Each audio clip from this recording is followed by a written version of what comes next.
Research shows that betrayal trauma can deeply affect a person's nervous system, self esteem, and ability to trust future relationships. Not because betrayal destroys your capacity to love, but because it damages your sense of emotional safety inside the connection. Hi, I'm Kamala Hess, systemic therapist and founder of the Rebel Moms community. Every day I help women escape their emotional prisons by teaching them how to balance motherhood, feminine power, and relationship. If that sounds something like you need, go ahead, hit subscribe, and turn on the bell so you don't miss the content on emotional intelligence. One of the hardest things about betrayal is not surviving the breakup. It's believing love can feel safe again.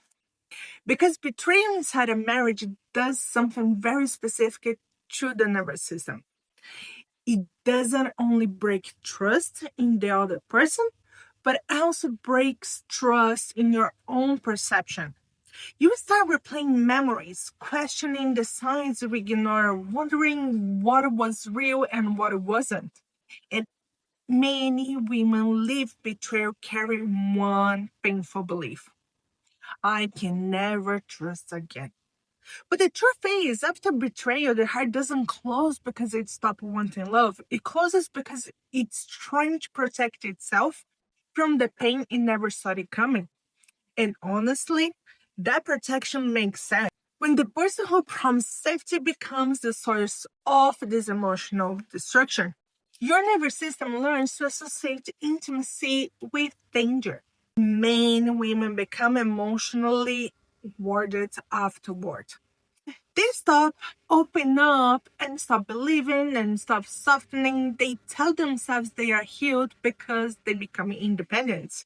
But sometimes hyper independence is just pain warrior armor. Healing after betrayal is not pretending it doesn't hurt, it's rebuilding trust slowly and first in yourself. Because before you trust another person again, you need to trust your own ability to recognize what is safe and what is not. And this is where many women get stuck because they become obsessed with avoiding betrayal instead of learning how to build emotionally healthy connections. And those are not the same thing. You cannot guarantee that nobody will ever hurt you again. But you can learn to stop abandoning your intuition. You can learn to notice inconsistency earlier. And you can learn to stop confusing emotional intensity with emotional intimacy. You can learn to choose people based on patterns instead of promises. And these changes are everything because healing is not becoming colder. Healing is become wiser without losing your softness. And many betrayed women become afraid of vulnerability. But vulnerability itself was never the problem. The problem was giving vulnerability to someone who lacked this emotional integrity. Health love feels different.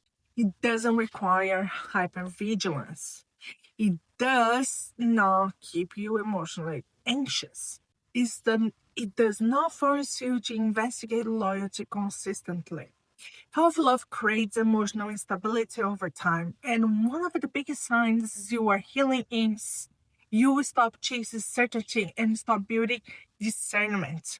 You stop asking, how do I guarantee I will never be hurt again? And start asking, can I trust myself to leave what is unhealthy sooner? This is the real healing because betrayal may have your broken heart, but it does not have to harden your soul.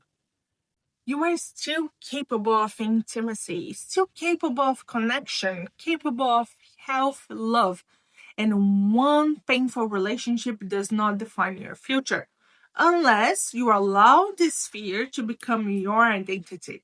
The goal is not to love blindly, but it is to love consciously. And there is one huge difference between those two. And if you're already following me, congratulations, you're growing your emotional intelligence every single day. And if you're not, you might not ever see me again. So follow now and make it emotional maturity a lifestyle.